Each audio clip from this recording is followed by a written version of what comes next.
Hey everyone, it's spoiler day 2. I'm Static Initializer, and let's get right into it. So Jagex today spoiled a brand new relic called Golden God. I'm going to touch on that. There were a bunch of details and clarifications that we got on Discord, so I'm going to talk about those. This is a ALC and golden money making kind of relic, and so I'm going to talk about the actual ALC value and the math that some people put together on the wiki, which are great. I'm going to talk about the pros and cons of this relic, if there are any, and most importantly, how we're going to leverage money shops. I'll talk about that, and then I'll give you my final thoughts on this relic and whether it's one for you or for not for you. All right, so Golden God. This relic will automatically unlock low and high alch spells regardless of level, so I'm not really sure why you would want to unlock low alchemy. I think you would just always use high alchemy. You get more XP, you get more money out of it. But that said, you get both of them and you can use them. Items will always give 15% more gold, and there's a 65% chance for it to not be consumed. Now, I know what you're thinking. You're thinking about what's the math add up to. We'll talk about that in a second. When you cast it on a stack of items, it'll automatically keep recasting. If you watch the trailer, you can see that they showed that they were fighting a hill giant, and it was automatically alching items in the inventory, which is awesome. It's just AFK ALC money making, amazing. Now, what are you going to do with all that money, right? At some point, money just has no value, right? We're an Iron Man. Well, guess what? You're going to use that money to train prayer. 20,000 coins are going to be used as the equivalent of a dragon bone on any altar, or yeah, so pretty much any altar. And so if you're going to be using it at a regular, church and altar, or you're going to use it in the altar in your house, or you're going to use it in the wilderness altar, you're going to be able to get that multiplier on the actual bones, right? And then remember, this is a dragon bone, so very, really powerful, strong bone. Now you don't need to be hunting dragons for bones. And I believe you can do this starting, level 1, or as soon as you can get the relic unlocked, and then it's going to be a great way to train prayer early on, and even to max to 99 and to 25 mil, if that's a task. And lastly, and this is probably the most important aspect of this relic, is you will be able to buy things from shops as noted objects. Now, this is written in the relic, so I don't know if other players are going to be able to do this as well. I'm guessing because it's specific to this relic, kind of like how Fire Sale was. You're going to be able, this is going to be a specific interaction with shops and this relic specifically.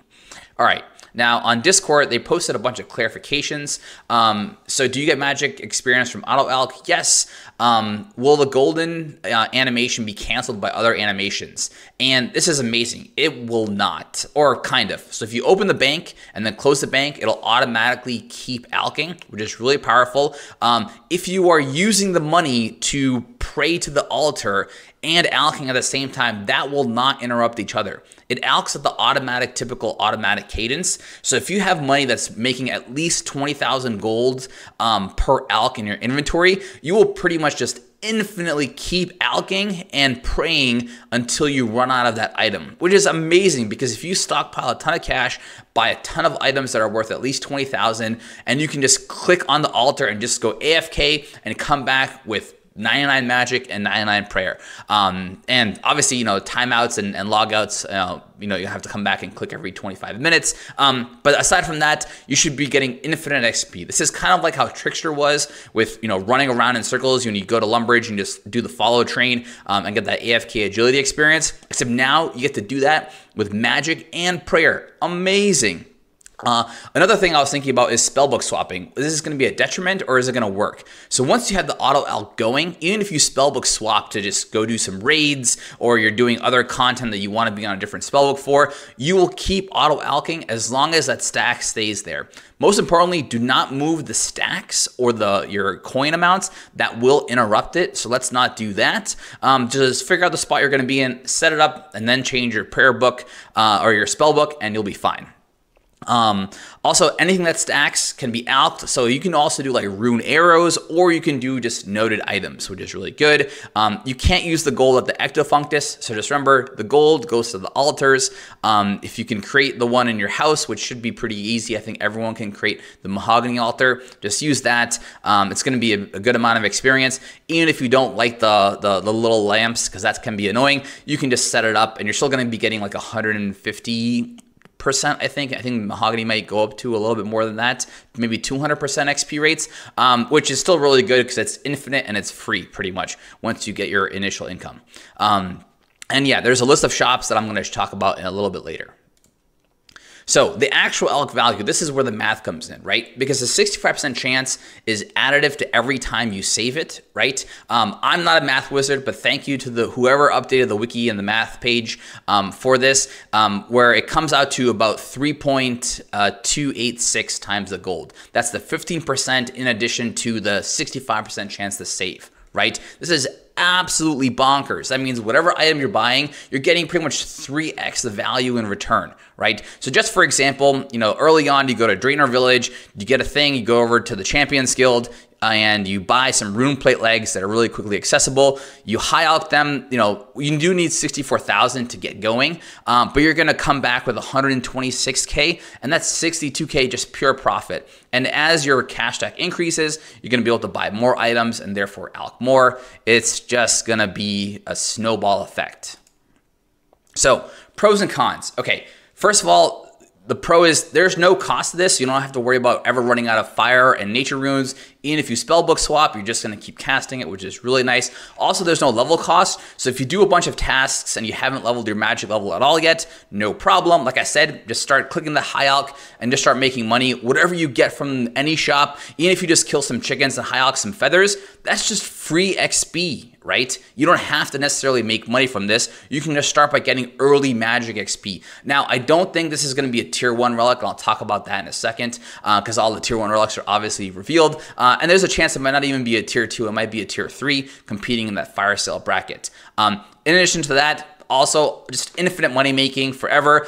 If you have this relic, just keep running it until you've pretty much done everything you have in the game that requires money. And even then, I'd probably still keep running it myself until I had, I don't know, maybe 100 mil cash stack or something, just in case if you ever needed money, construction, runes, materials, supplies, whatever, they cost money, and it doesn't hurt just to have a big fat cash stack. I expect to be running this myself, or I'm not sure if I'm using this relic, but if I was using this relic, I'd expect to just keep making money for, probably the first few weeks. Also super AFK. Like I mentioned, you have a bunch of noted items that alch for at least 20K. You just click an altar and you have this alch going. You're just going to be AFKing magic and prayer XP. Easy way to get to magic to 99 and also the 25 mil experience if that's a task. And also easy prayer training all the way up. Now the cost is 3.6 bill to 99 and then 6.95 bill to 25 mil. And that's only for using a regular altar with no multiplier effect, right? So I didn't do the math out for every single altar. Depending on what regions you have, you'll have different altar access. And so just do the math yourself. Should be pretty straightforward. Take whatever this is and then divide by the percentage, and you should get your total cost. Again, it's not going to be a big deal. Once you get your first couple mil, you're just going to be able to just buy infinite amount of items and just go alch infinite. So that is one of the cons, is you do need some starter cash. That rune plate legs example I gave, that one, you do need 64K, so you just can't do it right off the back. Also, this is not a tier 1 relic, so you're probably gonna figure out some way to make some money early on to start it. Also, you don't have to buy the rune plate legs. You can start it with something as easy as green D-hide vambraces. One thing to remember is that 65% save is going to be additive, but you're not going to see that return on just 1 or 2 alchs. So if you just buy like 1 or 2, let's say you have just enough money for like 2 rune plate legs, if you get unlucky and you don't save those, you will be losing money.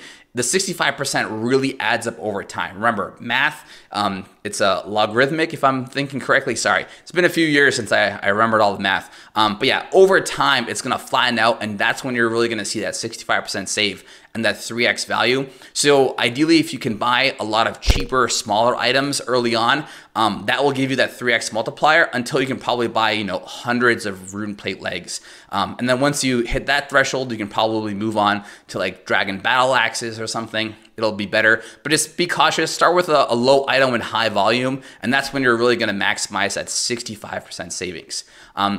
Okay, one of the other cons, this is really minor, is once you get to like 99 prayer and 25 mil, the relic loses, effect, but that's true for almost every relic. Again, not really a con, but just a thing to remember. Another thing is also you have to be on the standard spellbook to start it. So let's say you're doing some activity, you log out on the ancient spellbook, you log back in, You have to go switch to the standard spellbook, start it up again, and then switch back to the ancient spellbook. Again, just a little bit of inconvenience, really not a big deal, especially if you hit 99 magic, you'll have the magic cape, and then you can just spellbook swap with the magic cape every day, I think 5 times a day. So that's really not a problem. Again, that's why I said the cons are really just kind of there.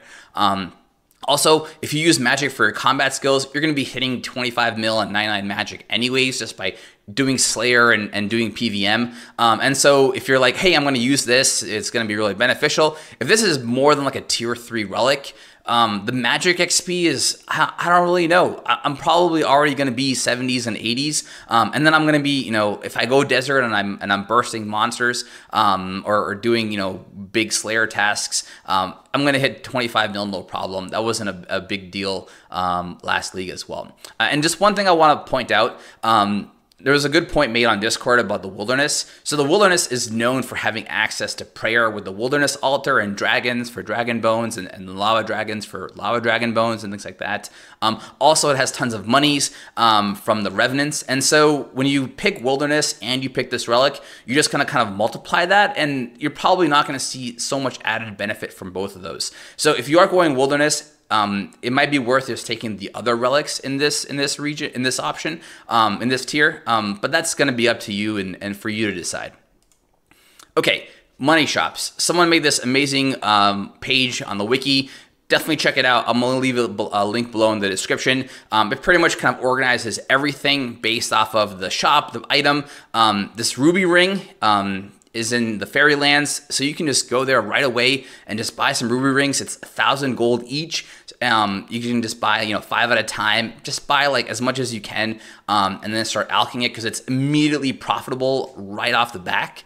And so that will kind of get your starter cash going, and then you can get to higher items. So over time, right now, I've sorted this screenshot by return on investment, right? And the ruby is, you know, pure profit because it even sells for cheaper than its high alch price. But over time, you probably want to switch over to the average profit, which I think condensed gold is the biggest one. But condensed gold is like 10 million each. And like I said, you probably want to buy like at least 100 items, which that comes out to 10 bill. So maybe that's not the practical choice, but I would say, you know, at some point you're going to want to switch to, you know, dragon items. And then if you get to 100 mil, you can swap over and buy, you know, 10 stacks of condensed gold. Remember the 65% save. If you get unlucky, you could lose money. So just keep that in mind when you're doing this. All right. So final thoughts, infinite money, pretty much really amazing magic and prayer XP right off the back. My guess is this is a tier 3 relic. Last time we saw Fire Sale was a tier 3 relic. Tier 1 has been completely spoiled, so it's not tier 1. I would be surprised if it's later than tier 3. I feel like the value of this really drops off later on because you just get way more powerful relics that really help you into the end game. And also, most importantly, we don't know what the competing relics are at this tier, and so we don't know what we're sacrificing. Last time it was Banker's Note and Fire Sale at tier 3, and I know everyone's like, I played Fire Sale, and Fire Sale was really good for me because I just wanted to kind of get going really early on, not worry about resources, get my construction, get my magic and everything going, and that was great, and that helped me achieve my goals. Most people who were going to do a lot of PVM content found Banker's Note just easier with all their supplies and everything. And so I think depending on what you're planning to do, what your goals are, it might be a tough choice between Banker's Note and Golden God, but I think that this is probably a little bit better than Fire Sale just because it also, not only does it give you infinite money, but it also gives you 2 skills, which I don't think I actually hit 99 prayer last time, whereas this just makes it completely viable for me to just AFK, you know, on my phone while I'm working out or something, right? So yeah. Thank you so much for watching. Let me know in the comments below if you like this relic. If there's any other cool ideas or things that I missed, definitely let me know. We'll definitely try to compound a list, and I'll try to keep a pinned post at the top. If you found this helpful, definitely subscribe, and I'll keep giving you updates every day. And yeah, thank you for watching.